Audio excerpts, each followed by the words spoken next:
systems nominal. Hello, ladies and gentlemen, my fellow mech heads. Today we are talking to a man, a central figure, one could say, of the Steel Battalion online community, RazorStoJ. He is the man behind the Steel Battalion wiki. He's a regular organizer of online Steel Battalion matches. To this day, one of the guys largely responsible for not only the maintenance of this particular, IP in a certain way. Now the Capcom's pretty much let it, rot in the ground for 20 years, but is also a man who's helped repopularizing it now that the actual online component of Line of Contact has been reestablished. Mr. RazorStoJ, welcome to the show. Thanks, Zero Sun, man. Thanks for having me, dude.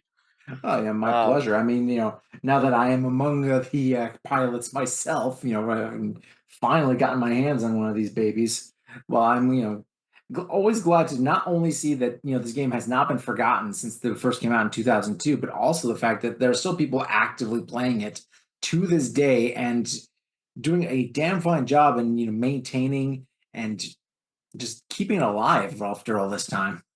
yeah, it's pretty crazy to think about it, dude. I mean, the game, like the first Steel Battalion came out in 2002, which was over 22 years ago, and then Line of Contact, we just had the 20th anniversary this year, and we've got people playing like nowadays that played back when it launched. You know what I mean? They're still Mhm. playing for the last 20 years. I'm not one of them, sadly. I haven't been playing for 20 years. I've been playing since about 2018. But yeah. So I guess I just love the game, dude. I try and bring people in to play it. It's not like any sort of game out there. You know what I mean? And it's not just Certainly, the yeah. controller. It's just I don't know, just the whole thing, man. Piloting mechs and all that sort of stuff is just awesome. So Yeah, yeah, I try to indeed. do what I can, dude. Yeah. So, I mean, yeah. And plus, got to bring attention to that mug. Oh yeah, yeah. So this is my Not Steel dead yet. Battalion, not dead Goddamn yet right. mug, dude. Yeah, I use this every day, dude. It's so good. This is the only mug I drink out of. I know exactly how I feel. Yeah, that's all right. Plus So yeah, coffee. what do you want to know, man? What do you want to know more about Steel Well, I Battalion? think Like, the first thing I want to know is how you first came into contact with this game. personally, okay, so yeah, it would have been about 2018 or so. That's when I first got my first controller. So I'm really big into arcade games. I've got a few arcade cabinets around here, stand-up ones, sit-down ones, and all that. And I was watching YouTube, just like crazy controllers and all that sort of stuff on Mhm. YouTube videos. And then this one video, I can't remember what it was, but it was like the Steel Battalion came up into the video, and I was just like, I was just like, what the fuck is that? You It know? does leave an impression, doesn't it? Yeah, I was just like, that's crazy, and because I love arcade games, even racing games and stuff. I saw like the gear shift, the sticks, the pedals, the buttons. I was like, man, that would be perfect for like some sort of arcade experience at home, Yeah. So I was doing a whole bunch of like research and stuff. I found this one or two videos by Classic Game Room on like the Steel Battalion controller and the game and all that sort of stuff. And I watched that like so many times, dude. I was just like totally just in awe of this game, dude. I just kept watching. I was just like, fuck, I want to get it. I want to get it. And then I'm like, oh, is it really worth it for one game to spend all that money? Because I was looking on Yeah. eBay and I'm like, oh, that's pretty expensive just for one game. What about if the game's shit? And I'm like, oh, no, it can't be that shit because this video is really good. Yeah. I And mean, I then, was the only consoles I ever had growing up was either a Super Nintendo yeah. or a couple of hand-me-down PlayStations. This has Oh, been the okay. first time I've actually bought an Xbox in my life. Yeah, well, that was yeah. On a side note, yeah, I got into the Xbox because I'm really big into arcade games. Xbox is really good, like homebrew wise for like Mm. arcade emulation. So that's how I got into the console, and I was like, yeah, with looking up YouTube videos and stuff, I was like, oh, what's good games for the Xbox, and then yeah, Steel Battalion came up. But Mhm. so I was still on the fence around 2018 about buying a controller. It was like, oh, one game, and then I found out about X-Link Kai, which is like a tunneling software that allows old retro or even new game consoles that support LAN to connect to each other over the internet, like sort of fools the console into thinking someone who's over the internet is on my like network or whatever Mhm. as a LAN. So and I downloaded that, installed that, and I was looking at games, and then I see on the left hand side there's like one person sitting in the Steel Battalion line of contact room, and I'm like, what the fuck? I didn't know that line of contact even exists. You know what I mean? So I go Yeah. into the room, and yeah, it was another one of our members. His name's Stoic Knight, and he's been there since like launch, and he was just sitting in there by himself, and I was talking to him. And I was just like, "Man, is it good?" And he's like, "Dude, it's the best." And he basically convinced me into getting the controller. Once I found out it had multiplayer and there was like people like playing online. Like it wasn't many people, but I found out there was people online. I was like, "Yeah, I'm getting it," And I went like that day and went and bought one from eBay. Yeah, well, there you go. Mine I got from a store called Power Up Gaming over in Barrie, Ontario. It was just like scouring all the different places I could think of, looking at Mm. Facebook Marketplace and all these places, and everybody's charging for either reasonable prices for something that only half works, or Yeah, unreasonable prices for something that does.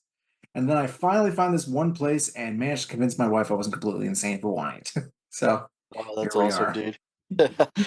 Yeah, Uh, I mean, I think it's a bit ridiculous, like to spend that sort of money on a controller. Like I'm not even really into mechs to be honest. I'm just into arcade games and just having this sort of setup really appeals to me. yeah. Um, but yeah, I really just feel like it's a really niche game. You know what I mean? Yeah. So, Well, the but the mech sim community genre in is general is, yeah, definitely the kind of, well, sim games. Well, here's the thing. I'm mostly a PC gamer myself, yeah, so I'm not completely unknown to the joystick kind of method of control for things. yeah, And when it comes to mech games, which I am kind of obsessed. Let's face facts. But the idea of having these kinds of peripherals for those things, at least on PC, is completely normal. There are games like the original Earth Siege and Earth Siege 2, where you literally have mouse, keyboard, and joystick all being used at the same time for okay, as a control method. Especially yeah, the second one, because the current emulation for that on whatever, there's like a version of it that's running on an emulated version of Windows 95 to get it to work on modern systems, but the controls aren't really rebindable. So trying to get my joystick to work on that is a pain in the ass. Anyway, suffice to say, I think what really makes this game stand out, especially there, is that I don't think of any other games that really take that experience from the PC mech sim and bring it to console. The only time you'd be able to find that, as you say, arcade, be like, if yeah. you're familiar with like the Mech Warrior battle pods that occasionally show up at conventions and stuff like that. Yeah, I've seen that. They have the BattleTech ones as well and all that sort of stuff. So yeah, I mean, yeah, it really is like they pushed the limits with the Xbox console. Like so the Steel Battalion was originally designed for the PS2. They started like development before the Xbox even launched. Um but they quickly realized that yeah, their PS2 is just not powerful enough to like handle like what they were trying to go Mhm. with the realism and all that sort of stuff of Steel Battalion. And then obviously when the Xbox came out, they quickly shifted over to the Xbox. And I don't know. I don't know if there was like any build or anything out there of the PS2 version. I'd hope so, but I'd really doubt it. I don't think they got that far into it. We have a few screenshots of what it looked like, and honestly, it just looked like shit on the PS2. Yeah. I mean, even then, the original Xbox can barely handle it at certain times. Like, the frame rate Yeah, drops in like city levels and stuff like that. yeah. The first Steel Battalion, like the single player game, was yeah. I mean, one, it was their first attempt at something like this, and they didn't, like it was still fresh, like 2002. Like we're talking only maybe maybe a year or less, like since the original Xbox actually came out. Like a Mm. lot of games in that like first initial launch phase were kind of testing the waters of the new hardware. Nothing was like you know, no one really knew how to like take advantage of the stuff. So like the first Steel Battalion is like a product of their time. I reckon it's really good. It's still fun, like even just for a playthrough. and all that sort of stuff. It does have its issues because of like it slows down and all that sort of stuff. But I think that's just because they really weren't really understanding what they were working with. But Mhm. like Steel Battalion Line of Contact, the one that came out 2 years later in 2004, that just improves everything of the first game.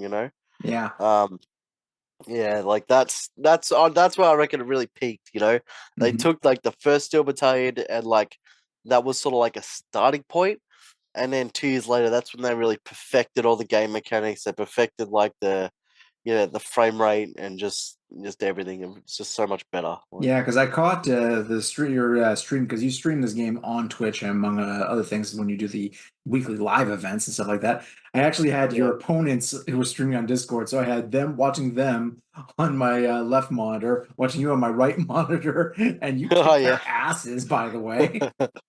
Yeah, I don't know about that, dude. Sometimes you just get lucky. You know what Well, I I mean? think the words were, what was the, how is it described?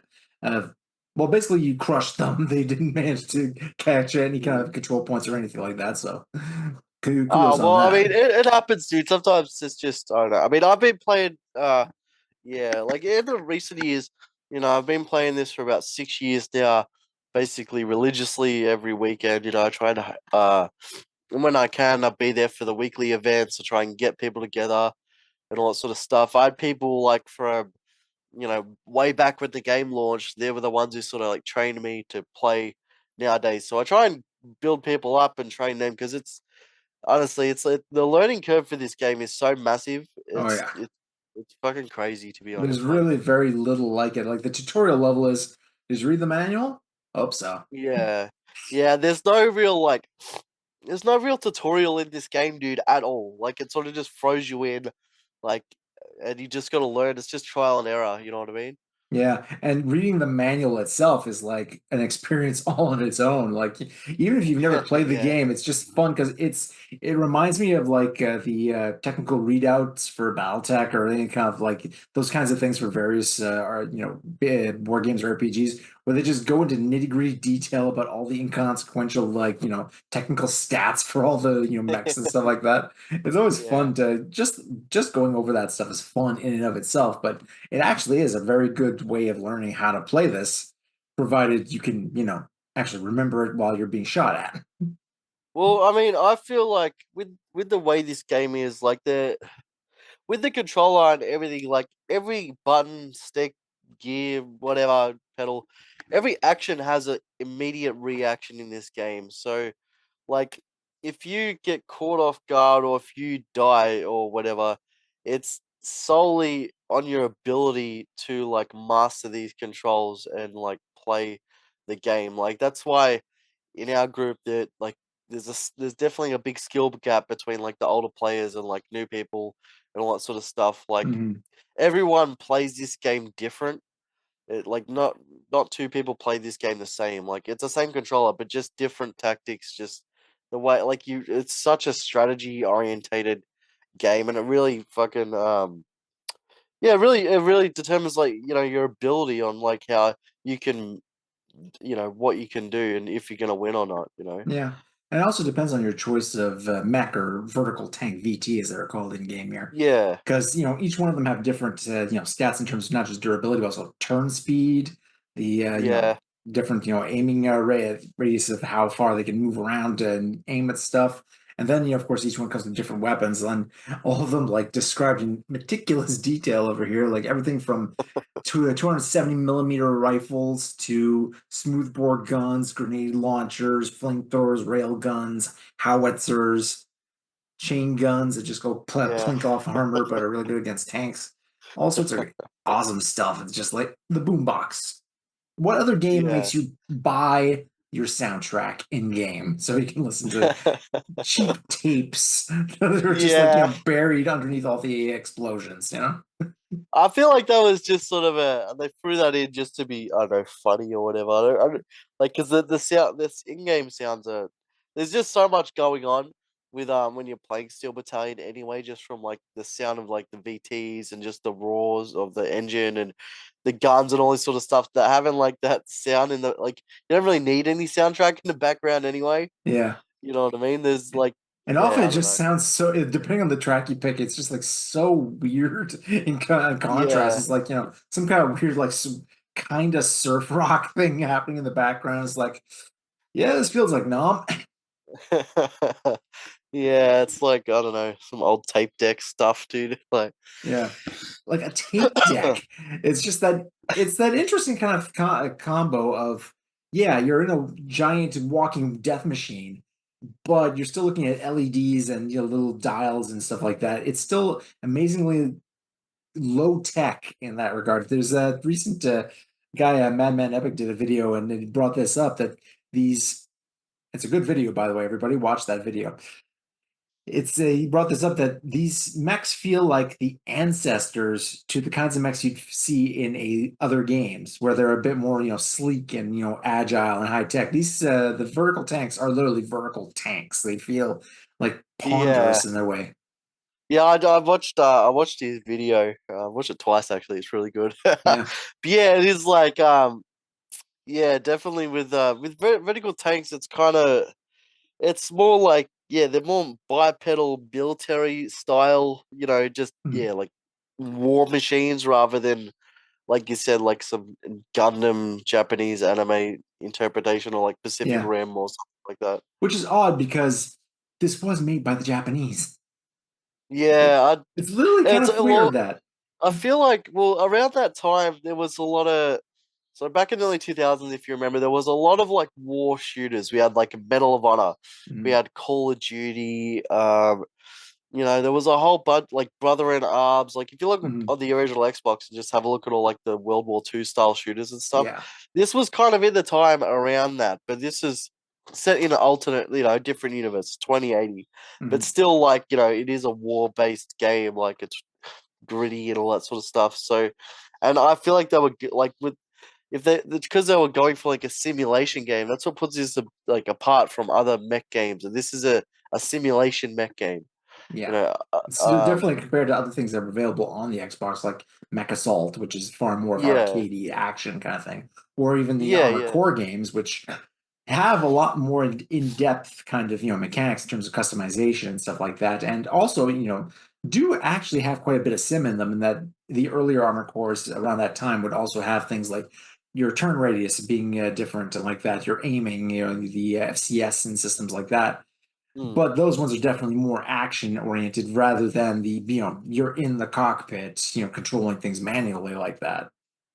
Yeah, I haven't seen many games where like you control from the cockpit. It's always like most mech games are like some sort of third person view Mhm. or whatever. Yeah. Like being in Well, the cockpit is just different. I feel like. yeah. Well, there's the Mech Warrior series, which is pretty much all that. There's Oh yeah, it's yeah. mostly on PCs, very much where mech sims were born and bred right there, along with a whole bunch Mm. of other vehicle sims like that. Obviously flight sims and things like that are mainstays of the mech genre. Dogs. Yeah, yeah, I do. Yeah. But yeah, in those cases, I think it definitely is the influence. It's hard to do something on console where you have lots Hmm. of different functions and stuff like that to deal with, simply because, well, I mean, how many buttons do you have to deal on one of these things, right? And that's, Yeah, I that's guess, right. the idea. I think one of the reasons why Steel Battalion works so well is because it's designed around its control method. Mm. Pretty Hold much, on, I'm gonna turn the light on, dude, because I feel like it might be a bit too dark in here. Is that better? yeah. Oh yeah, you All look right. fine. Yeah. Yeah. So, I mean, the only other sort of like mech sort of game that I feel like on the original Xbox is well, I don't know if you've heard of it, but the Gun Griffin Allied Assault Oh yeah, I game on mean, the original. when I first started playing this, I was one of the things that reminded me. The first thing I thought was, "Well, this reminds me a lot of Gun Griffin." Just the Mm. aesthetic, and I mean, Yeah. Yeah. yeah, and Allied Assault, yeah, that one, but also like the first two on the Sega Saturn. Just Mm. you feel like the HUD looks like the HUD you see like in the assault helicopter or something like that in Apache. If you're just looking at it down through the gun sights of one of those things, or it feels like an actual military kind of equipment, and it has a lot in common. I mean, the whole, when you Yeah. max out speed, you go into wheel mode is the same in line of contact as it is in Gun Griffin. Yeah. That's right. Well, I mean. Well, the first Steel Battalion didn't have wheel mode, Mm. and it was you just walked really really fast, and Yeah, there's a big there's a lot of differences in Steel Battalion and Line of Contact. In the wiki, I've like outlined most of them that I can find, yeah. but I the think one of the big yeah, ones is the fact that the toggle switches actually do something after you start up your mech, oh yeah, yeah, yeah, which you is can really cool. actually Like, shut do down you and want it to just suffocate your pilot? Click. Just wait.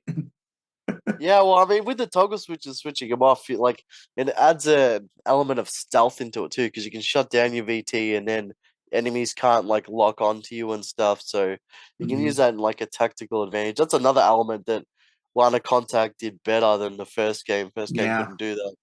It's a real shame that we never got like Line of Contact is basically Steel Battalion 1.5 in a certain way. It's like they Yeah, couldn't do kind the of. multiplayer at the time, so they, put it out to like a standalone expansion kind of thing. If Mm. they could have done a proper Steel Battalion 2 as opposed to the redheaded stepchild of the series that we're probably going to talk about at some point. Oh yeah. I'm gonna need another coffee for that game, dude. Like, You're probably going to need a coffee spiked with, LSD and vodka at that point. But yeah.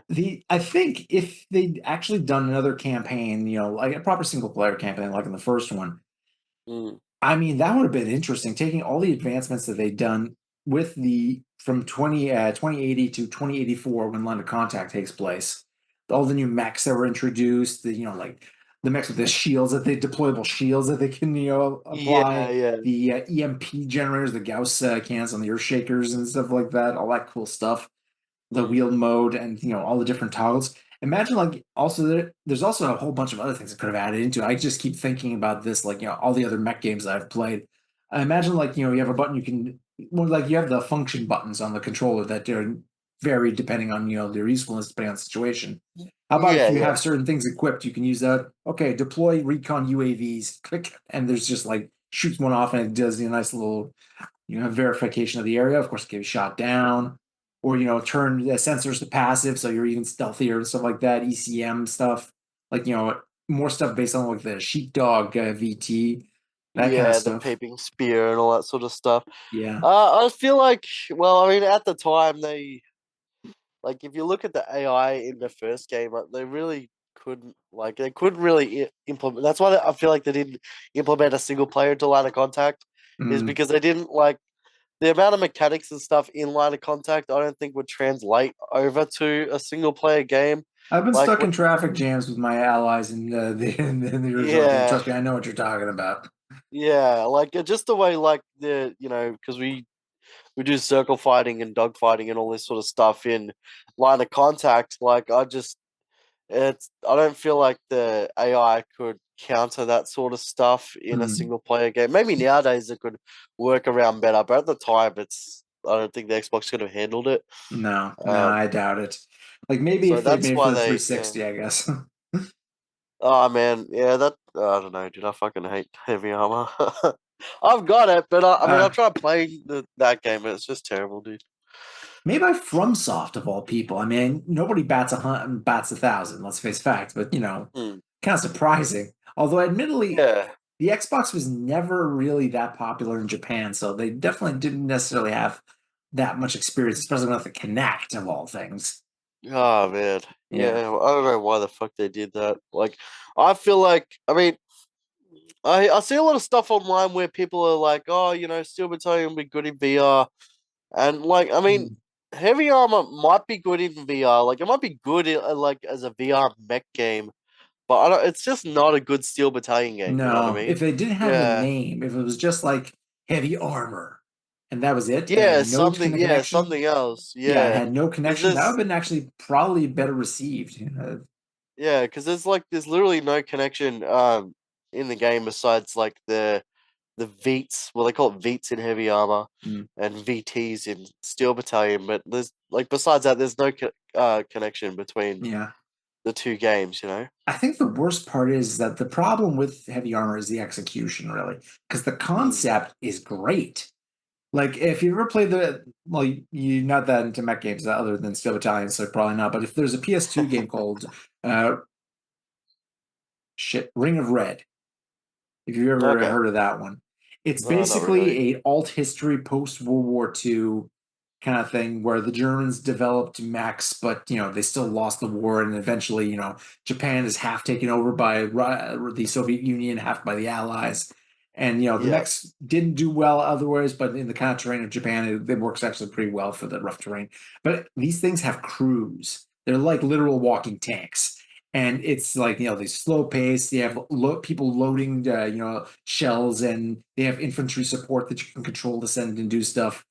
yeah, The yeah, whole idea of being the commander of one of those things, the pilot of one of those things, and having to deal with the other people who are helping you actually operate this thing, loading shells in, and dealing with incoming fire, locating target, calling out targets and stuff like that, making sure the engines are working properly.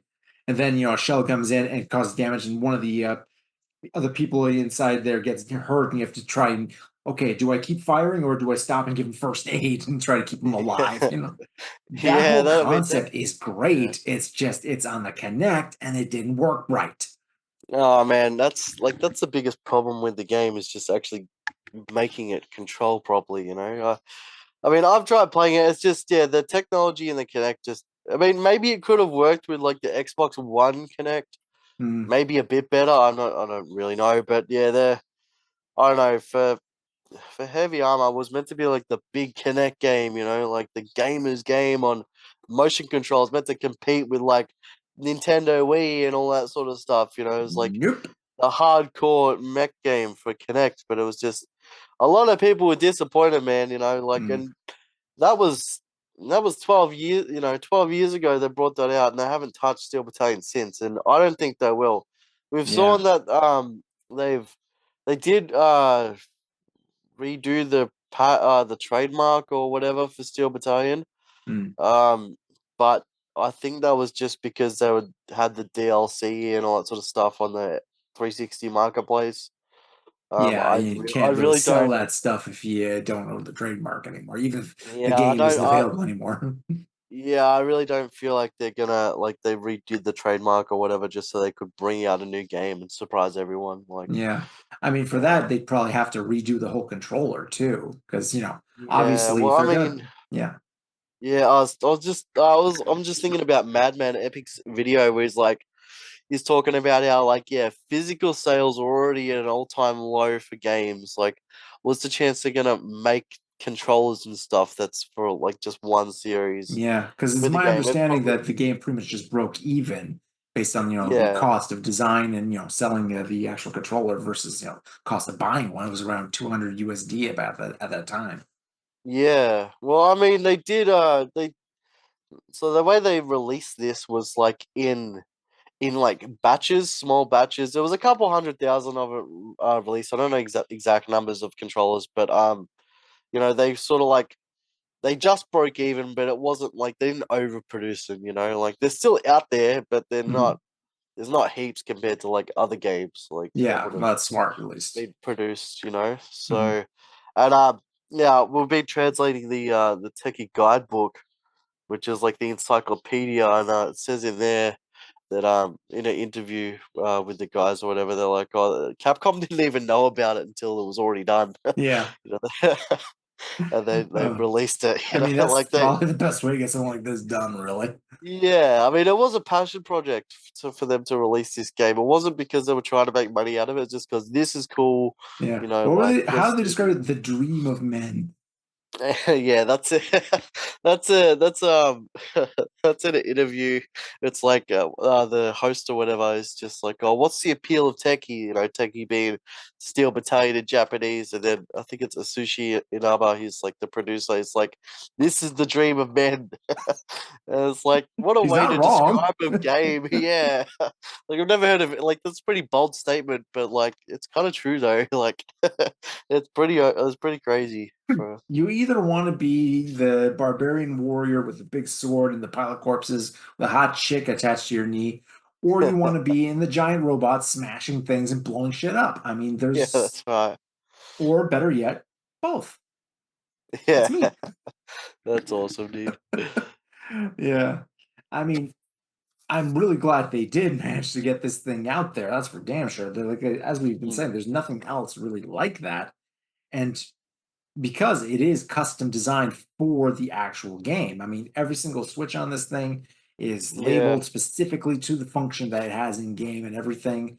And it really does feel as though you are in that cockpit, just, Mm. rearing to go, just, doing all the toggles, going through your start checks and everything. There's, Yeah, well, I mean, yeah, well, because this is like this controller is a one-to-one representation of what the actual controls in the game would be for the person who's playing. You know what I mhm. mean?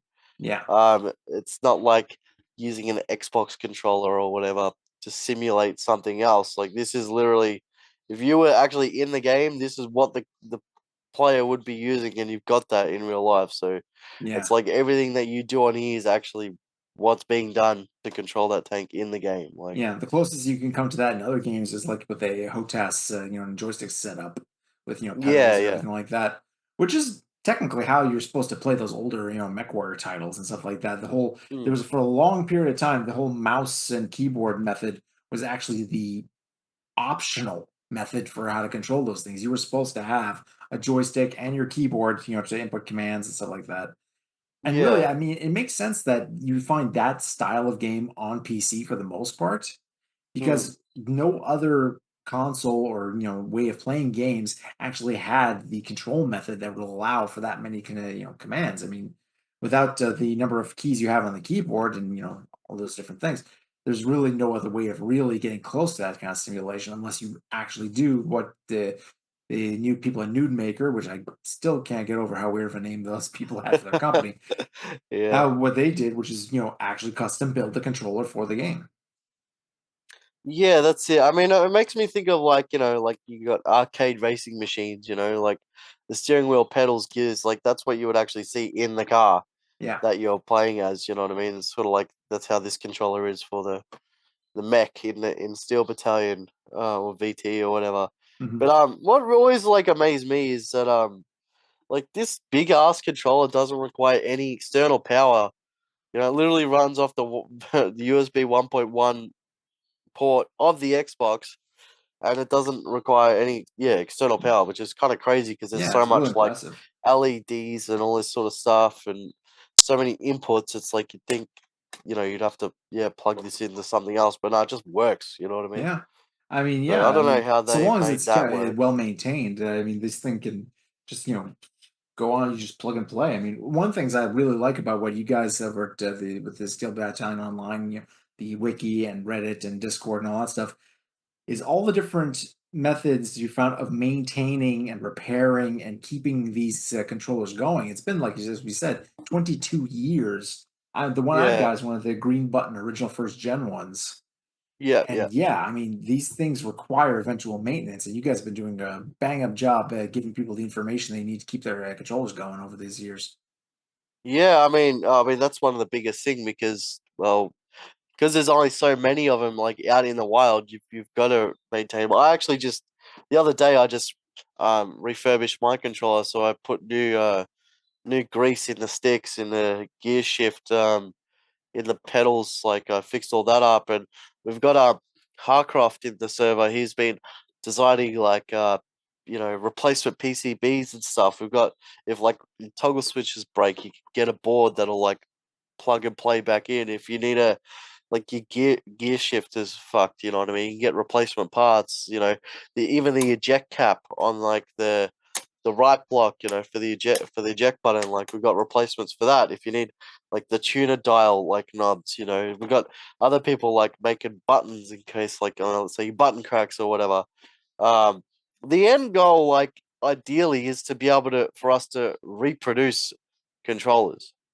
Like just have our own homebrew sort of one to one, like, you know, our version of the controllers, just because eventually these will run out, and when they Hmm. do, like like people aren't going to be able to play anymore. So the only way we can keep this game really alive in like the next 20, 30 years is if we can make our own controllers and like, make them affordable for people as well. So Yeah, because that's always that's been the issue with this game, obviously.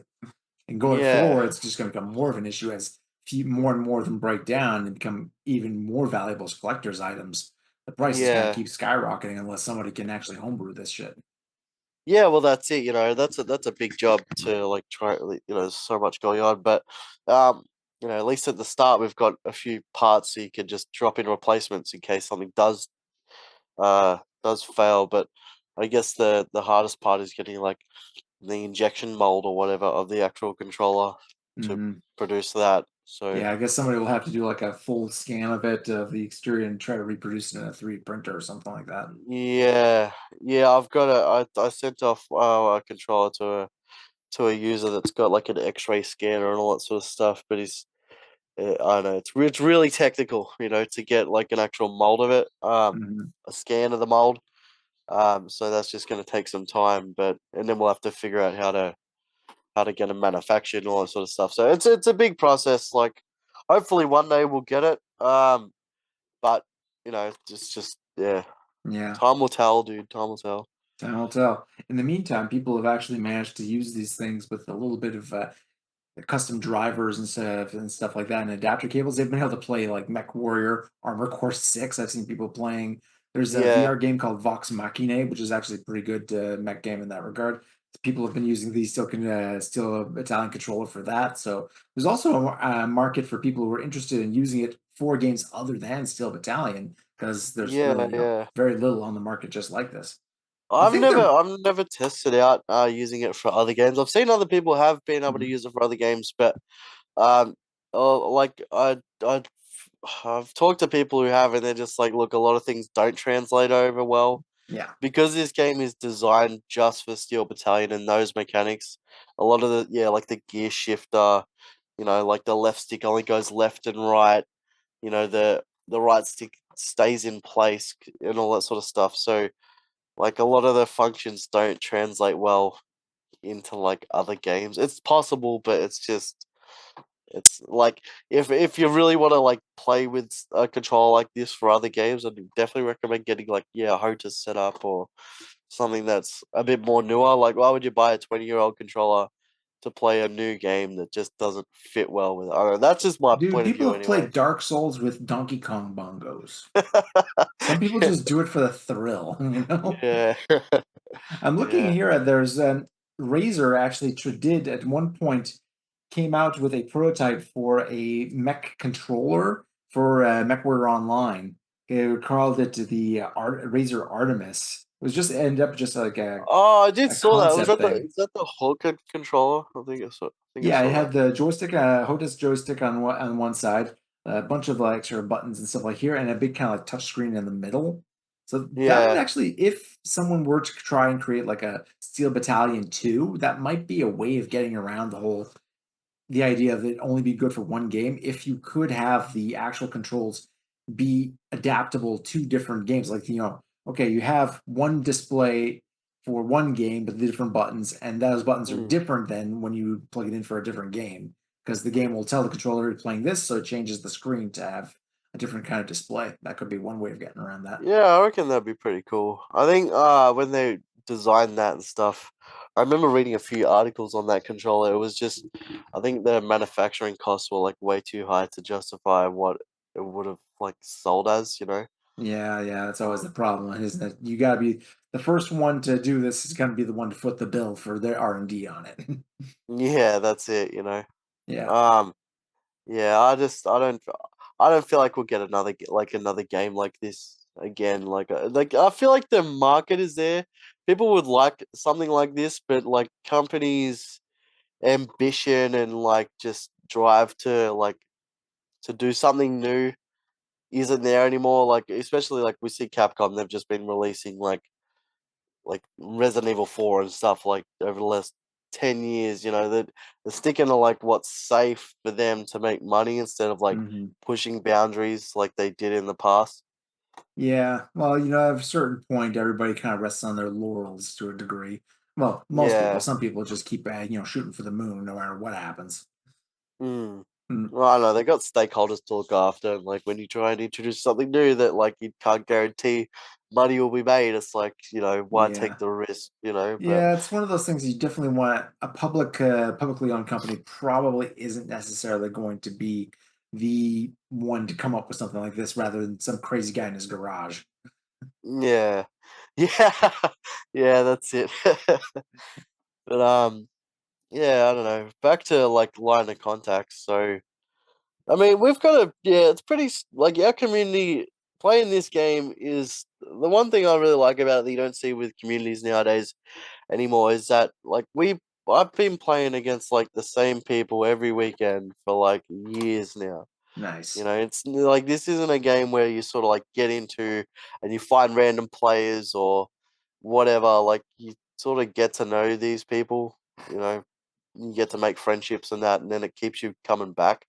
So it's Hmm. like the community really does keep it together because we're all really good friends and we enjoy like the same interests, like being this game and all that sort of stuff. Yeah. So I don't feel like you get to see that like nowadays with a lot of other games, you know? Yeah, well, I think it helps that, anybody who's playing this game is invested into it because they, put in a Yeah. serious chunk of change into that, control of that game. So yeah, they're going to want to get the most out of it. They're not just, playing this once or twice and then giving up on it. They actually sought Yeah, this yeah. thing out and are, definitely interested by default. Well, I feel like the yeah, because the learning curve is so hard, it kind of like it makes it like the price of it justifiable in like in a sense because it's like man, I spent all this money on this controller and it's like now I need to learn to play it. You know what I mean? Yeah, Um, and so definitely. Yeah. if it was easy, it would just get boring like any other game, and then you just beat it and then put it aside, and it'd just sit back on the shelf or whatever. But like because you're always learning something new, you know. Mhm. Yeah, with the people Yeah, in the because the group. game So in itself is not without the added difficulty of the controller itself and the actual dealing with everything like that. It's not necessarily a very long game as such. If it weren't for yeah, if it weren't for the fact that it literally deletes your save if you die, yeah, and you have to start over. This is very much one of those games where get good is actually what you have to do because if you don't, you're just going to restart the first couple of missions, just keep going over and over again. yeah. Well, that's you know, that's yeah. It's another thing with this game is that yeah, because the skill gap is so high, it really does like some people can't understand how to play this game. Like I've given it like I've had my mate over, and put him in front of the control. I'm like, here, try this. I'm trying to tell him how to like use the gears and sticks, and like he literally can't wrap his head around it. Because when you play Steel Battalion, like when you're in the heat of combat, you're doing about you're doing about seven different actions at once. You know, Mhm. like you're using the gas, and then you're dodging, and you're aiming with the right stick. You're locking on. You're shooting two different types of weapons. You look like the way you're like walking, and the head turns, and like you're dodging is like all different things. You know, they're all Yeah, separated mechanics, and a lot of people can't like wrap their head around. They got to do all this shit at once just to do a lot one of people thing. can't drive stick. Yeah. So I feel like yeah, I mean yeah, I've known a few people that buy it. They're like yeah, they can't actually figure it out, and they end up selling it because Mm. it's not for everyone. You know what I mean? Oh no, definitely not. Yeah, But for the it's not for everyone, but the people who do get this thing really get into it. yeah, that's it. Well, I mean, I remember when I first got it, and I was really playing like every weekend for like 6 months until I like started actually getting a kill. I was just losing every weekend. I was just like. I was just like, nah, I spent this money. I got to learn how to play this. Like, you know, I can't just like I want to learn how to, you know, you gotta like there's gotta be a drive there to want Yeah, to be able to, you know, to master these controls. Like so yeah.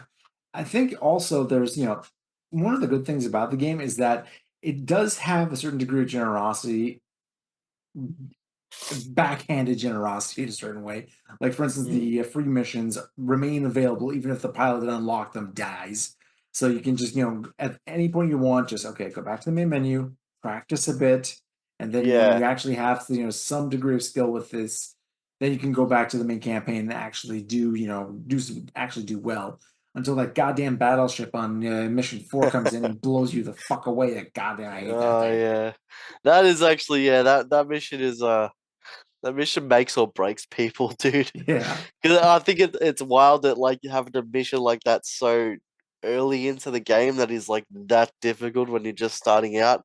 Like some people just They never go past that, and like Yeah. I've heard of people like that's the reason why they get rid of the game because they just can't beat that mission. Like, For those who don't know, you start up and immediately anti-VT or infantry hidden in the building start shooting missiles at you. And then you're walking around dealing with the enemy VTs, and there's certain portions of the ground that are basically just like a metal netting designed for regular people and vehicles to cross. And if you're in anything heavier than a light VT, you're going to sink into the water and drown, which you do have to hit the eject button, or you literally are.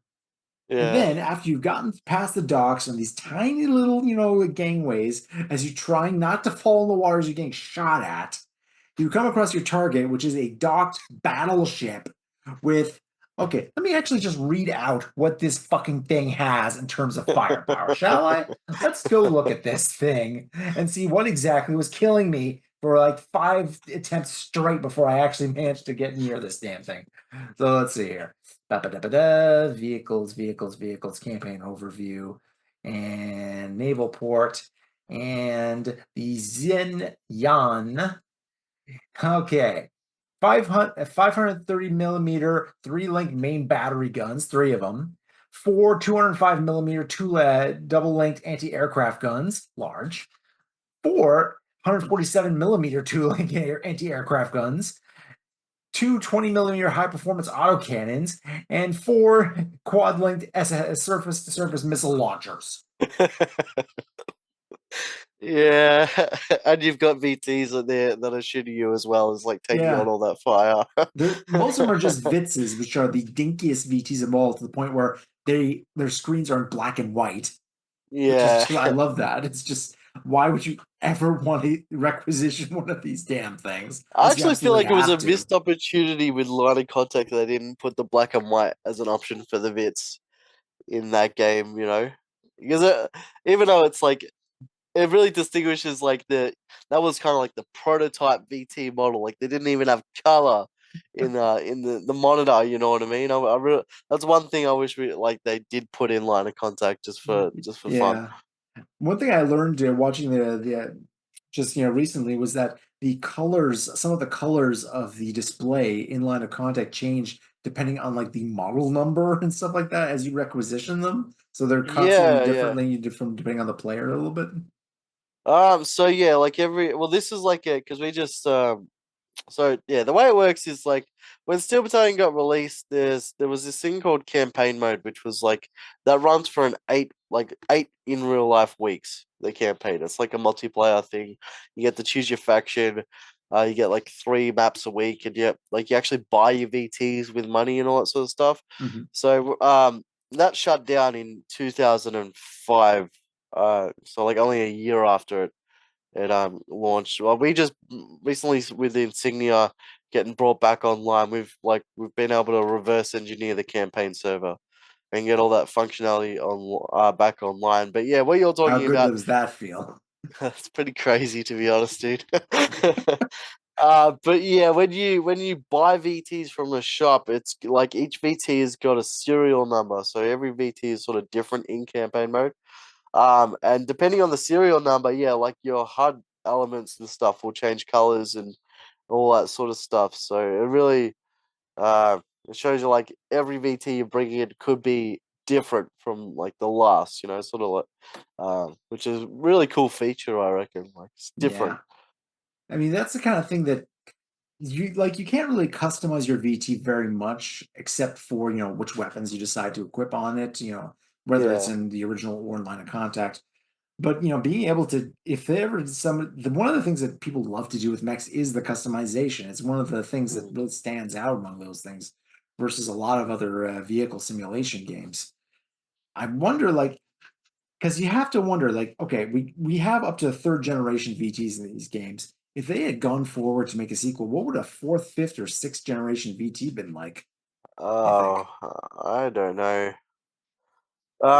Probably. Fuck, I don't know. I don't even know, dude. Maybe like some sort of like giant four-legged bipedal thing instead of having 2 legs. Hmm. I don't know. Could add like 4 weapons instead of 3. Yeah, I mean that would have But been yeah, one but possibility. there is a bit of customization with the VTs. Like you can you can like paint your BTs different color. You can import like different emblem pictures and stuff to like, Mhm. sort of make it your own. And then like with the serial numbers, you can get like different colored cockpits and all that sort of stuff. So and yeah, the weapon customization. But so that I reckon like that was a bit more ahead of its time. The first Steel Battalion didn't have anything like that. Yeah. But Well, it'd be cool to be yeah, able to like, yeah, a little hula girl and have it on the dash, or else like, yeah, an air yeah, freshener dangling around with it and stuff like that. It's always fun. yeah, Or that's awesome. like to fit the theme of this kind of like it feels a bit like World War II Pacific Theater kind of thing. That's the general feel I get from the campaign, the kind of like gritty feel of it. Having like Yeah, pin up a picture like taped onto the side there, something like that. Those kinds of like little details, like the pilot making himself at home in his vehicle, kind of thing. yeah, yeah. I mean, that would have been a pretty cool addition to it. But one thing that really surprised me that with Line of Contact, because the game's only like 500 megabytes. They squeeze so much game into such a small like disk size. It's just like kind of wild. I mean, I know. Well, the first Steel Battalion was like 2 gig, but like with Line of Contact, like there is like no single player. There's no like actual real story. Mhm. A lot of the stuff is sort of up to the fans' interpretation. That's why, like with the wiki and all that, we've got a lot of information, but a lot of it is just like you give them very limited information Yeah. from the actual game, so you kind of got to like make it make sense in your own sort of way.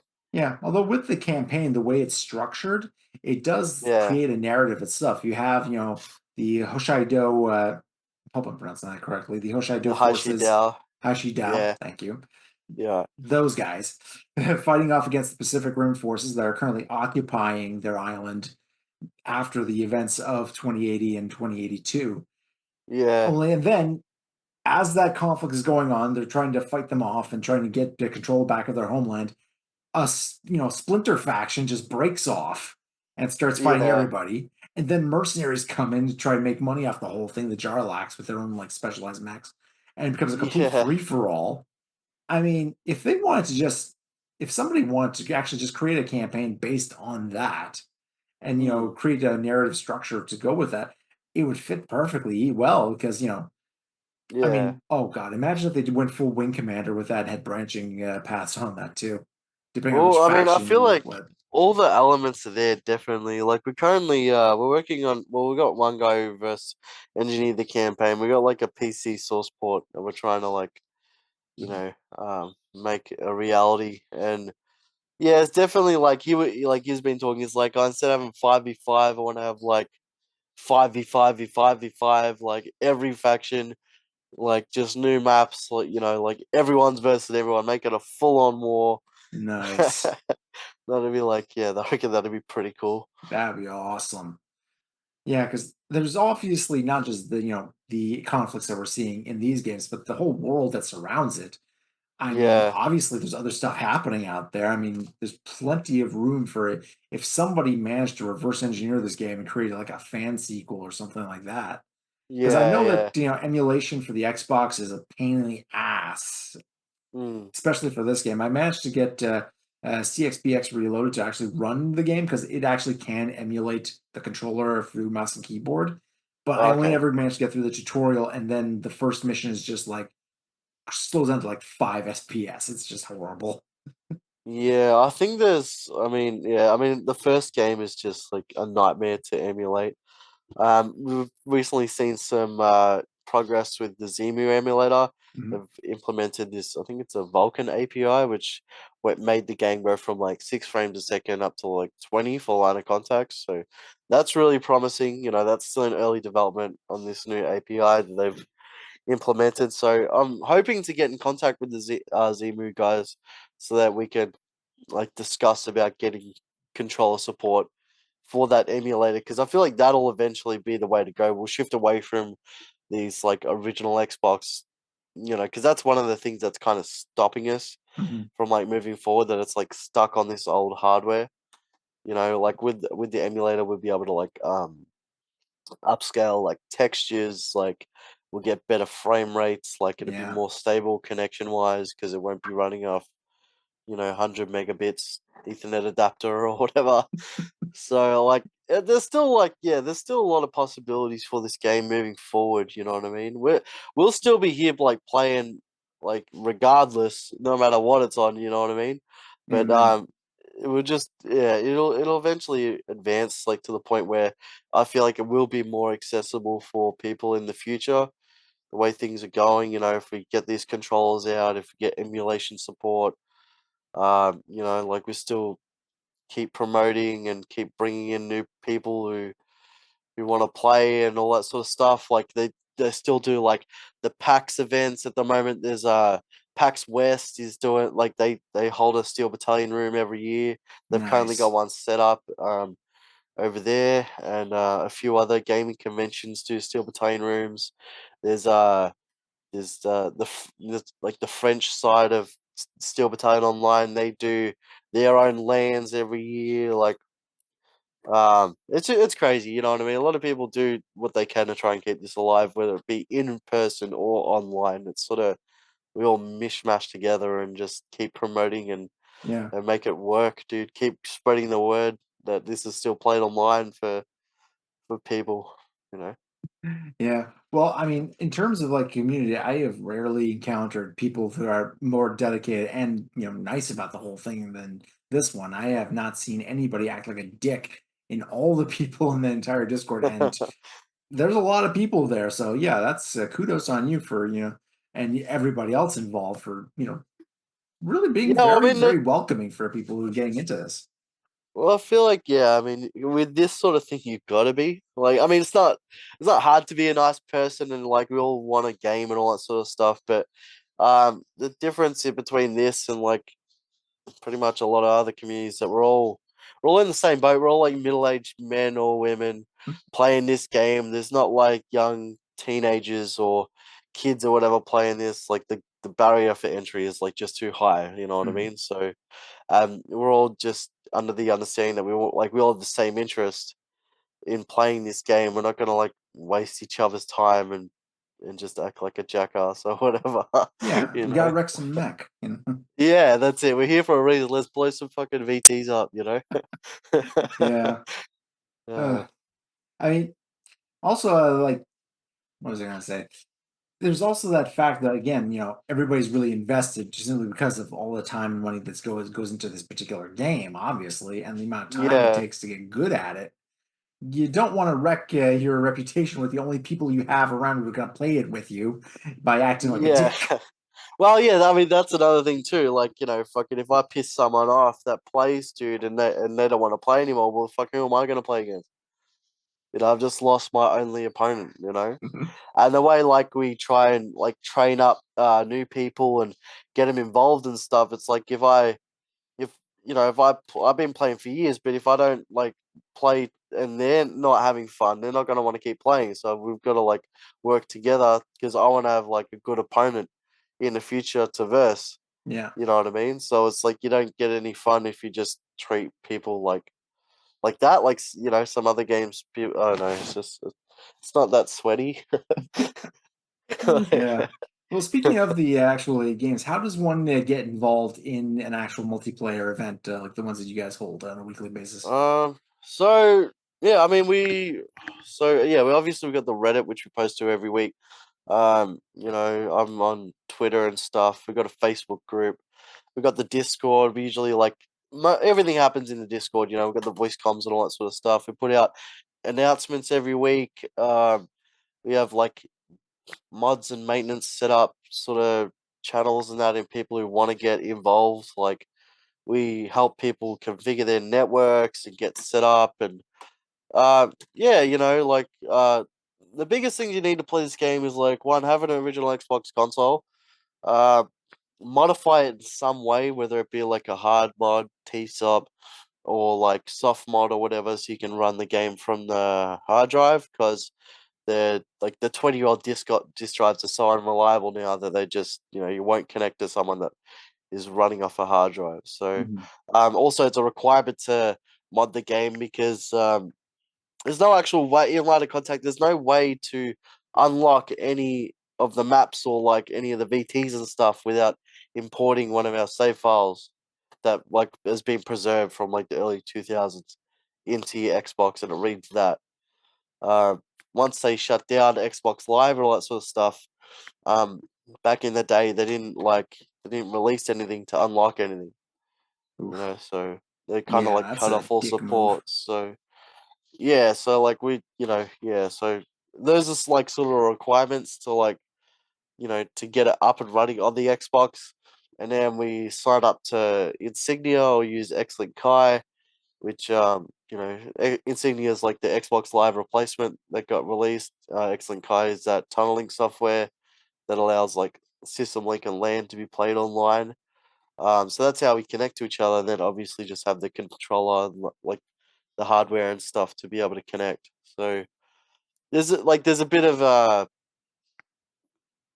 of hurdles or whatever to jump through to get online. But I like it comes down to like if you're willing to buy all this like hardware and all that, and you're invested, like it's not that hard. You know what I mean? Yeah, it's a skip and a jump versus a massive leap at that point. Yeah, and like you've got all of us in the in the Discord that are willing to like lend a hand. Like you need to like configure your network or port forward or set up Insignia. We're there. If you need to like bud your console, you got us. Like we used to before the end game exploit came out, we actually had pre-made soft mod kits that we would send out to people. People would come in the server, be like, "Oh, I just got the controller and the Xbox, but I'm not modern." Like, "Oh, well, here we'll send you this mod kit." And the thing is, like, you just hang on to it, and then when the next person needs it, you just send it to them, and then just keep sending it around. So like people, because How you only need to awesome is use it that? once. Yeah, That is awesome. yeah. So I think we had about, I think we had maybe 3 or 5 kits that we just sent around. Just You bouncing know, around the world, just heading off to the next person who needs a Yeah, modded like Xbox. pretty much. Yeah, it'd have like your cable with USB with the software files or whatever, and a copy of Splinter Cell. So it's like you plug that in, put the disc in, let's say, all right, you're modded, send it off. The next person, send it off, and because you only need to do it once, you know what I mean. Yeah. And Oh we had man. kits for the Japanese consoles, for American consoles, NTSC.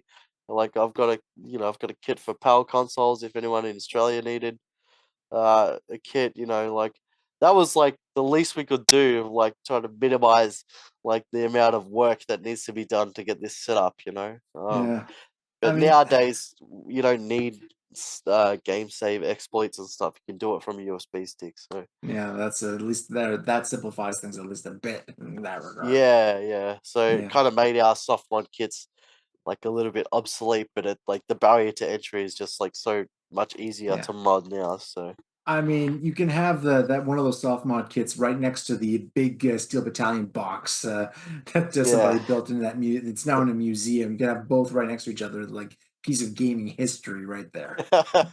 Yeah, pretty much like Yeah, yeah. Because some people have done some pretty incredible things with their setups. That's for sure.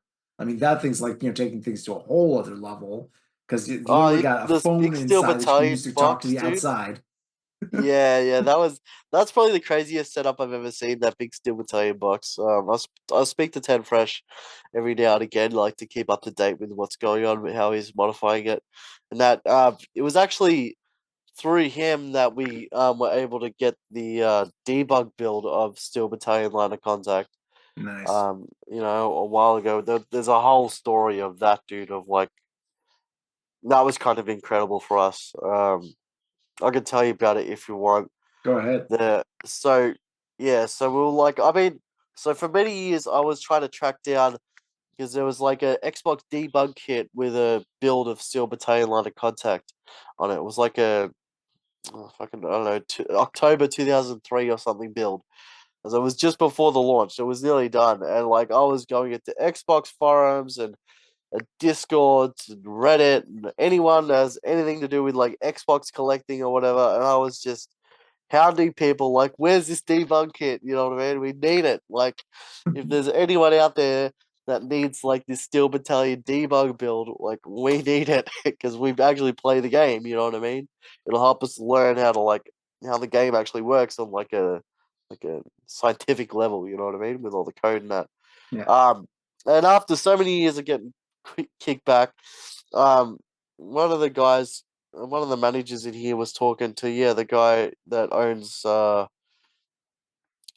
big Steel Battalion box in that museum and stuff, and he's like, he had an old like hard drive or something that had like like the build files in it, like an encrypted file or whatever, like he had a backup of the build, so he sent that to us.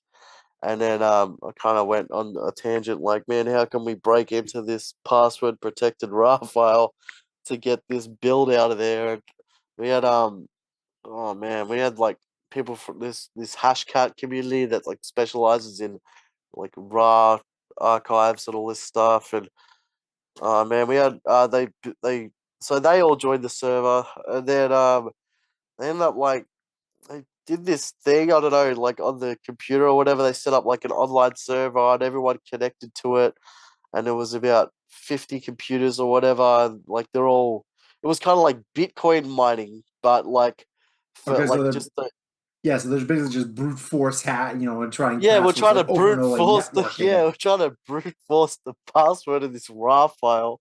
And everyone was just like putting in all their computing power and all this sort of stuff. And eventually one of the guys from another Discord ended up cracking it. And yeah, that once we got that, it was just, oh man, it's pretty crazy. But that's what unlocked us to get the campaign mode back online and stuff, because we'd be able to go into the Nice. debug build and like see how it all worked, and then get that back online. Without that debug build, we wouldn't have campaign back. I don't reckon it'd Man, be too difficult. man. Do you remember what the So password was? yeah, the password was something silly, like it was like Xbox recover or something. Something simple, but like at the time it's like you wouldn't realize what that is. Yeah. You And expect then some kind of weird alphanumeric string 24 characters long or something like that. And no, it's yeah, just well like we tried a lot of admin. passwords. Um we had it, yeah, it was like we were brute forcing it for like weeks or something. It went on for a long time, and I know some people were hoping that we didn't unlock it because they were like, oh, if you guys get that file, that's gonna make that actual debug kit lose its value, because it won't be an unreleased build anymore. But it's like, dude, fucking fuck that shit. You know what I mean? Fuck Like that. the age of the hard drive in that actual console is gonna die, and then you're gonna have lost media. You know what I mean? Yeah, I That's mean, in this day and age of games like being stuck with online features that keep dying because the publishers keep pulling the plug and stuff like that. I mean, you yeah, think game preservation is an incredibly important thing. I mean, how many games that existed that how many problems and concepts have been solved already that are now going to have to be relearned over and over again because we just don't preserve the goddamn games anymore. yeah, no, that's it. Yeah, the gaming preservation is like, I don't know. There's a lot of like, I don't know. There's so many different views on game preservation. People want it, and then people like, also, if they own something that no one else has, they're selfish and they're greedy and they want money for it. But like, I don't know, it's just Hmm. it. It's a total gray area. Like, one thing is just, why wouldn't you preserve old games, Yeah. like not for profit? Like, because like I said, it's not manufactured anymore. Like all Yeah, that I sort of mean, stuff. I technically, feel this like, game is abandonware at this point.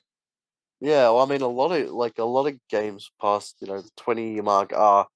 It's like that should really. I feel like after so much time, it should go into like sort of public domain. Mm.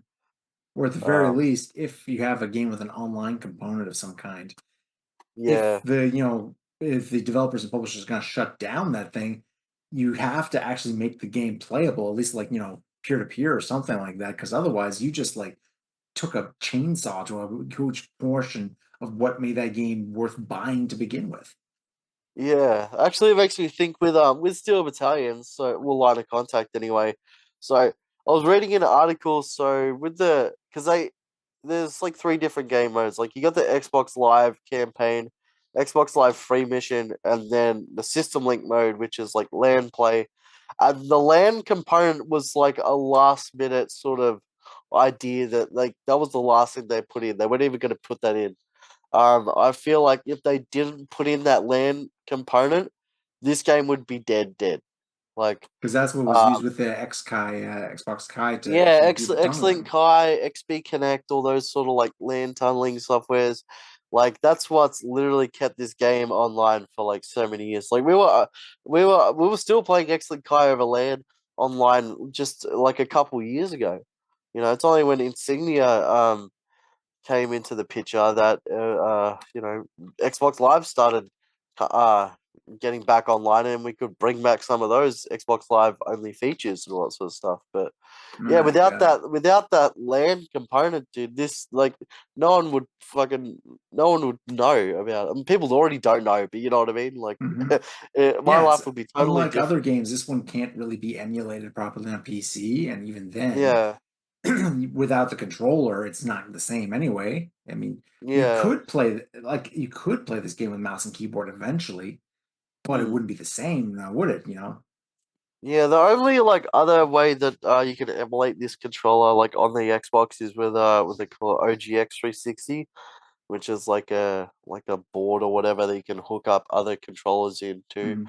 And there's a setting on that if you hook up like a wireless Xbox 360 controller and have the chat pad connected, that can emulate the Steel Battalion controller. You basically got the chat pad, which has got all the buttons Mhm. and the sticks and gears, and that's got to sort of mapped to like the thumbsticks and the D pad and all that sort of stuff. So it's not ideal way to play, but for I can debugging imagine. purposes, like it works Yeah, to but some even then, extent. Like, I think part of the feel and well, part of the way since the game was designed around the controller, it's designed yeah. not just around, particular functions, but the distance your hand has to Mm, travel for those functions.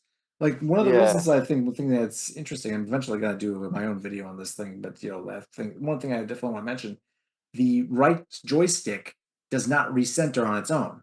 It stays Yeah. put when you let go of it. So that Yeah. way, whatever you're aiming at remains exactly where it was. So you can take your hand off, input various commands like turn on override or contact you on the radio on the main dial in the center. And then when you're done with Yeah. that, you put your hand back and it's exactly where you left it. So that's Well, that's yeah. I mean, that's yeah. Like with that too, you have like a visual representation of where your reticle is, where your gun's facing. 'Cause you look at the stick. Oh, it's pointing to the right or whatever. yeah, It's over the right. How can you like simulate that with a mouse?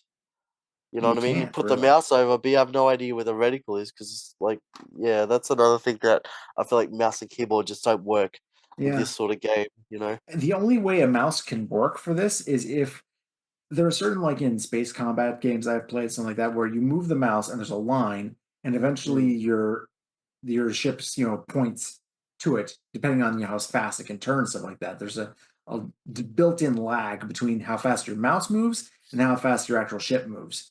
That's pretty much the yeah. only way because a mouse you can zoom that around willy-nilly as you see fit. This thing, you actually have to turn it, and there's an actual time to that. There's a weight to it. And I Yeah. think Yeah. that weight is something that is really important to a mech sim because Yeah. Yeah. you're especially for this kind of mech sim, the kind of, more tanky Western mech kind of style.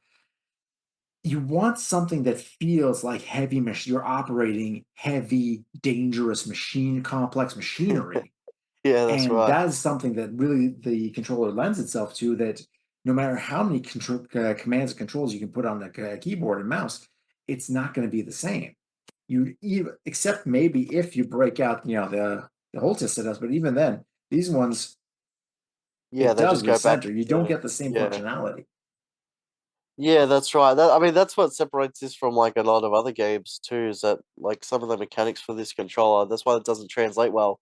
Because like a lot of games aren't built around like sticks not recentering and all that sort of stuff. Mhm. But also, yeah, with like the game is, yeah, like as you were talking about weights and stuff, like in the game, depending on what loadout you have and what weapons you have equipped and stuff, like yeah, there is a weight of like turning, because if you got like a rail gun and like a massive smoothbore cannon, like the weight it would actually take to turn is like there is a bit of delay there. If you had something like a machine gun and a chain gun, it's going to move around really quick because they're smaller guns. So Yeah. like going on with like the mouse thing, it's just if you're moving the mouse around and you're waiting for the guns, like you'll say you got heavy guns to turn around, it's gonna be really hard for you to like really understand where it's actually going and where it's gonna stop and Yeah, all that there's a sort of stuff disconnect. to make a judgment of like where you need to shoot. Hmm. Because a lot of this game is like you can't just lock on and just fire.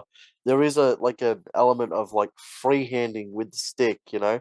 You kind of use both sticks where like the left stick you sort of like turn and then you aim your right stick and you kind of like use the left stick to like make finer adjustments where you're gonna shoot and you gotta shoot ahead of them or behind them, like where they're Yeah. going to be, not where And they then you have the are. little thumbstick on the left stick that you use to actually move your camera around, so you can actually aim with Yeah, one. You aim with at a target, lock on, move in the other direction, and keep your head turned on him as you're kind of like zigzagging around to avoid incoming fire and stuff like that. There's a lot of thought yeah. that went into the design for this. Yeah, well, just like yeah, just the viewing mechanics like that. There's three different things. Yeah, with the left stick, your like body's turning left and right, your head's turning another way, and your gun's turning all different to like Yeah. one thing. It's not like all the same. We're like you see like a mech assault for example, where like you're running in whatever direction, and then you're like your right stick is just aimed at that one spot, or you just it all like moves together. Hmm. You know, with the Steel Battalion, everything moves different. Everything's got its own sort of part that like yeah moves different. But you need to like that's another reason why this game is kind of a lot of people don't get it because they get so disorientated with the way they're walking, with the way they're looking, the way they're Yeah. aiming and dodging and all that sort of stuff. What gear I in? think in my case, it helps that I've played a lot of older mech sims, the older Mech Yeah, Warrior titles and stuff like that, because they have a lot of that. Like, Mech Warrior 3 has the option of doing a full mouse look, where wherever you're moving is where your torso moves. But you can also just like right click, and all of a sudden you're moving your aim on the screen, and then you have other buttons you can use to independently move your torso, and then you move left to turn left and right as you're rotating. So there yeah, is that level of complexity, at least in those other older titles, like something like Heavy Gear. Those games. Not only did you have but you also have the ability to strafe. It's one of the few mech games of that time period that actually lets you move directly left and right, as opposed to having more tank controls. And yeah. kind of, that's something that would have been interesting. Maybe like later fourth, fifth generations, instead of sidestepping, you could actually move sideways. Yeah, or maybe even like just like I don't know some sort of jetpack where you move up. Oh yeah, the gun You know, griffin instead again. of yeah, exactly. Like you got like a vertical sort of I mean, seriously, that thing leap or something. has the look of that game, of those mechs looks a lot like the VTs. Rather, the VTs kind of have that kind of like look to them. You could Mm. see like a couple advances going forward. Yes, what if a VT could fly? Yeah, that's right. You know, I feel like yeah, if there was like a next generation, fourth generation or whatever, probably maybe not like full flying, but some sort of vertical leap would be introduced with like Yeah, jump jets or yeah, something like that. yeah. Yeah, the question is, where would they put the controls for that? Maybe one of the function buttons, I suppose. You'd probably like remember you like you need an extra pedal or something, dude. Make Oh it four God. pedals instead of three. Yeah, they'd sell Steel Battalion 2 with that actually wouldn't be necessarily a bad idea. It's like Steel Battalion 2 now with extra control blocks. Like just like Yeah. I mean, if they were gonna make hypothetical sequels, they would eventually come up with more controllers, and the Mm. next ones might be have like this one has some extra buttons that aren't going to get used in the previous games, but going forward, they're going to be very handy. Or maybe even like, you know, maybe another toggle switch or something that'll like alternate the use of one of the pedals instead of dashing, toggle it now you're flying, back toggled Yeah. off, back to dashing. Like in the first Steel Battalion there actually is a cheat that allows you to like fly extensionally. Like you push two of the pedals down. I think it's like brake and gas at the same time, and you actually do a lift and shit like in the first game. But Yeah, it was never I saw a realized. video of someone landing on that battleship with it. Yeah, that was Artie. Yeah, he's a sea captain now, dude. Uh, uh, yeah, and then he sank with the ship, of course, because that's what captains do. That's what you do, yeah. But Yeah, yeah, it was always been like jokes about can you jump on the ship, and yeah, he made that a reality a few years ago. 'Cause yeah. I mean, uh, it's kind of impressive, but thinking about just like how much they achieved on original Xbox hardware, as you said, early Xbox mm, hardware, because this isn't like late era PS2 when people really knew how to get the most out of that console and stuff like that. yeah, yeah, Here with people just getting started, it reminds me of like when the people were making those early source engine games. How janky those could be sometimes. Then of course yeah. Valve actually came out with Half-Life 2 and showed them how it's done and stuff like that. But yeah, but still, like the general aesthetic, the amount of debris and the explosions and destroyable buildings and everything. It Mm. The fact that you can actually reach out and grab infantry with your little manipulator hand and then throw them, and then grab Yeah, you could do it. cows and Yeah, the do the same cows, dude. thing. I mean, Yeah, I will say that one, the fifth mission, the one where you have to grab the containers that the railgun and extra armor that got lost in the shipment and stuff like the guerrillas got them. yeah, Right, that one's right after that, really hard mission with the battleship, and it's a nice little. One thing that's great this game, it has its difficulty spikes definitely, but it also has moments where like, okay, this level's here just to let you get used to this mechanic. It's gonna come in handy yeah. later on. Just experiment with it a little bit. We got you. There's not too many VTs that can actually hurt you. The infantry is all around and infinitely respawning, so you're always gonna have somebody to pick up if you feel like it. And they can't do too much damage, so just have some fun. Yeah, that's it. Like it's kind of good like that. There's a few like the each campaign is only like 10 or whatever missions long for 2080 and 2082, but like I think about two or three of them they're basically just they kind of are tutorial levels, like you said with Mission 5 if you're just learning about using the manipulator, or like you just Yeah. unlock second gen, so like you're just breezing through it, and then there's another mission after like the Jarlax base. um, it's like when they equip the railgun and just go around shooting vitzes with the railgun, like super simple. Mhm. Just sort of like takes that Point like dead. yeah, sort of just takes that it gives you a little bit of break from all the mayhem, which Yeah, is good, especially you after know. that initial encounter with the Jarlax, which is where I'm currently am on my current save. It's just like, Yeah. okay, we found the hidden VT factory. It's opening. Oh crap! Run, run, run, run, run! They have flamethrowers. Run! Oh yeah, you after that where you go up to the base, you need to like run away. Yeah, Oh man, yeah, that's a hard and you one, dude. really have to get out of there quick because those things can book it. There's actually a little secret in that level that in that base to the back left of the corner, there's a little man in there, like a Sergeant Arnold or something. So you gotta like, because those VTs are like never end, like they just keep spawning. But you need to like get in there, pick the little man up with the manipulator, and if you run out with him, um, and finish the level, like that's one of the cheats.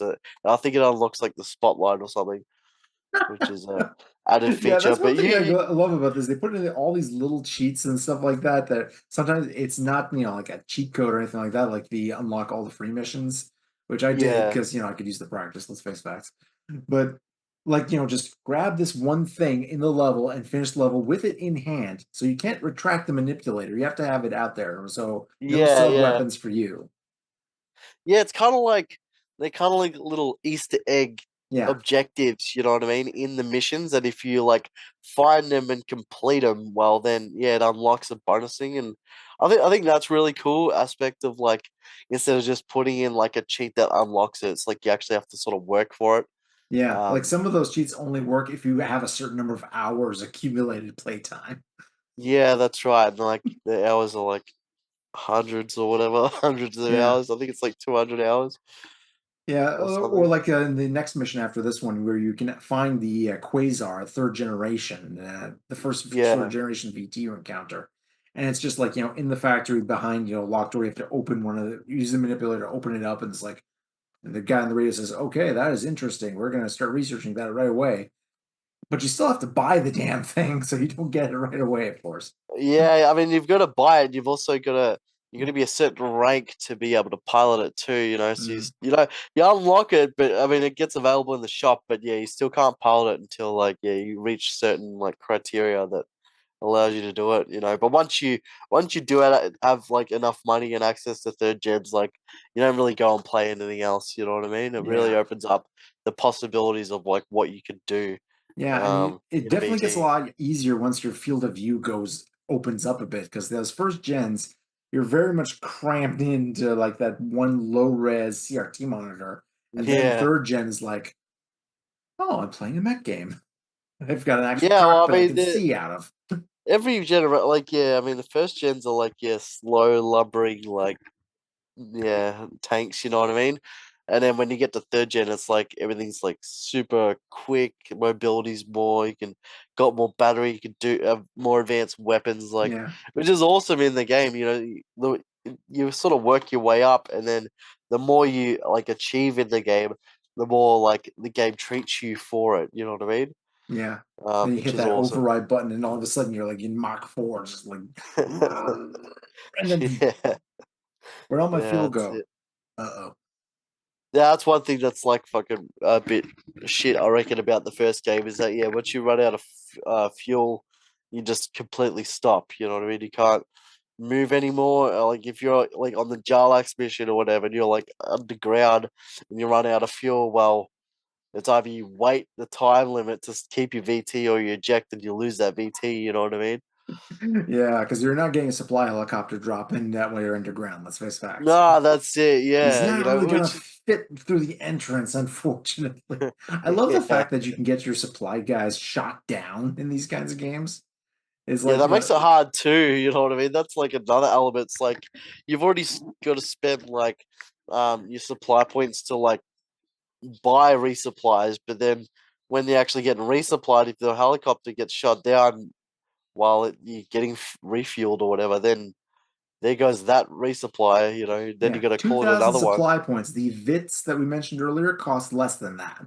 So, Yeah, yeah, but I mean, the thing is, like, yeah, with the East mission and that, like you buy your VT, but you have to beat the mission with only one VT. Like the one that you spawned in with, you have to beat that mission with. It's not like you can die in the VT and then just have it continue and respawn again mid game or whatever. yeah, You've got to go like buy your VT, go in with that VT, complete the mission with that VT, and that's how you advance. And yeah. like buying resupplies and stuff is what's going to get you through that mission. You know what I Yeah, it's mean? If very you much like forget, the older Armored Core games where you could literally go bankrupt if you fail too many missions because you're still yeah, paying that's for right. repairs Yeah, and ammo, and yeah, like you could actually equip the super powerful, mech. You're wrecking everything, annihilating all your enemies, and the reward for the mission was less than the amount it cost you to shoot everything because your ammo costs were so high. yeah, that's it. Yeah, Steel Battalion is not that mean. This isn't a FromSoft game. Oh, This is not a FromSoft game. Heavy Armor is, but we don't talk about that. oh man, yeah. I actually did try and play that a few weeks ago. Just I gave up on it. I ended up buying an Xbox 360 and stuff before the marketplace shut down, just so I could purchase the Steel Battalion Heavy Armor DLC, like the camo packs and or Mm, map packs or whatever. And then yeah, I chucked that on archive.org. So in mm. case someone one day wants them, like I know it's a fucking rubbish game, dude, but like at I least wonder that if portion's been preserved, you I know? wonder if it would have worked better on PC because the whole Maybe. idea of motion and stuff like that. You look at games like Amnesia: The Dark Descent and stuff like that. They do that with a mouse. Like Mm. to open doors, it's click and drag. Why couldn't you do that for Heavy Armor? Just with the mouse and stuff like that. It might work better. Yeah, could have. Yeah, probably, you know, because like the way heavy armor works, I'm pretty sure that like there's hands on the screen or whatever. So you gotta like with the camera, it's sort of you grab stuff. So yeah, it could have worked with a mouse. Like, Mhm. I mean, it could have been yeah, it's got a good concept for being like an okay mech game. It's not a good Steel Battalion game. You know what I mean? I feel Yeah. like I mean, the fact that they controls don't wanted to work bring makes it not a good mech game either. Let's face facts. yeah, I mean It's a good mech the concept. story, yeah, the concept is good. Yeah, the controls are rubbish, but Yeah. I feel like at the time they're just like, oh, we need to bring out something, you know, Capcom, whatever, to use it a while. Oh, we've got this old Steel Battalion IP from like 7 years ago.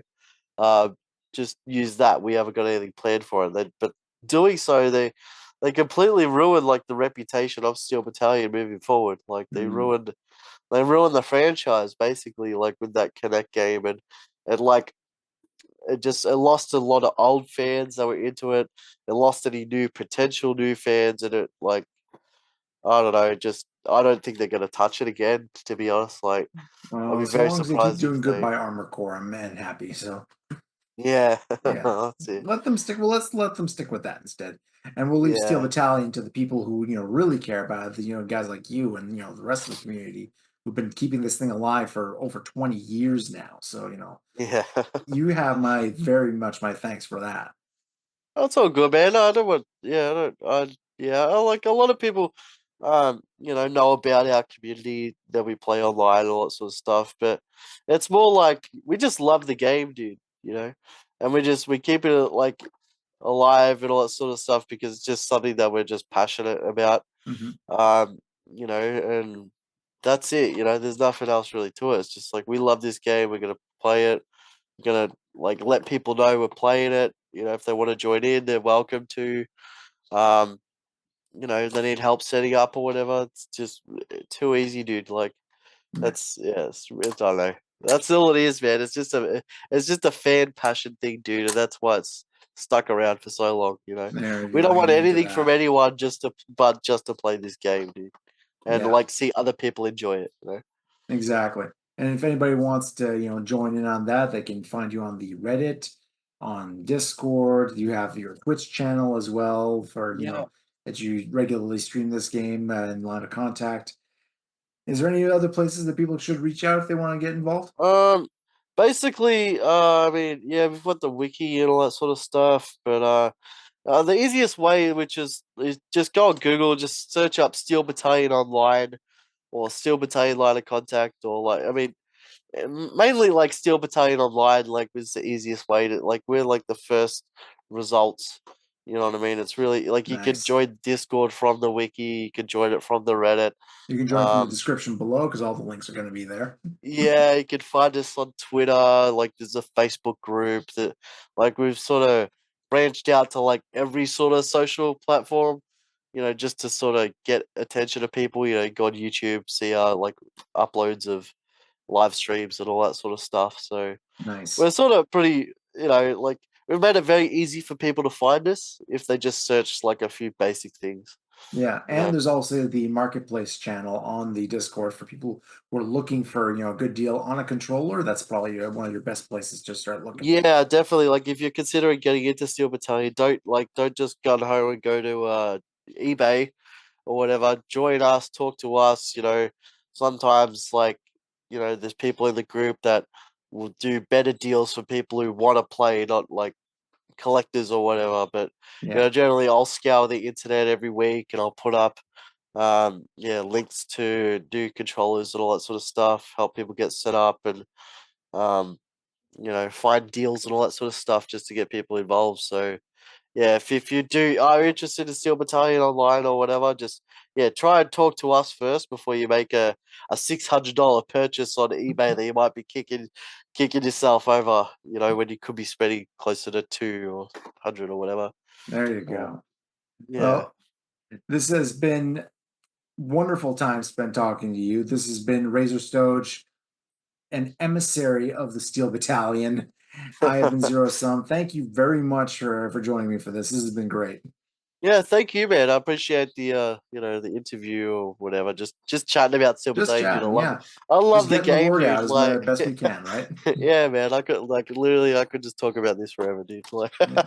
I could too, so but I could also be yeah, playing the game, so I should probably yeah. get Well, on that's that it. I too. might actually go online and see if anyone wants to play today. Nice. All right, All cool, man. right. Well, yeah, thank you for your time, dude. And My yeah, I'll pleasure. see For everybody you on the watching, battlefield. I have been Zero Sum. This has been RazorStoJ. Go get some Steel Battalion in your system, people. Go do that. We're ejecting. Bye bye. All right, see ya.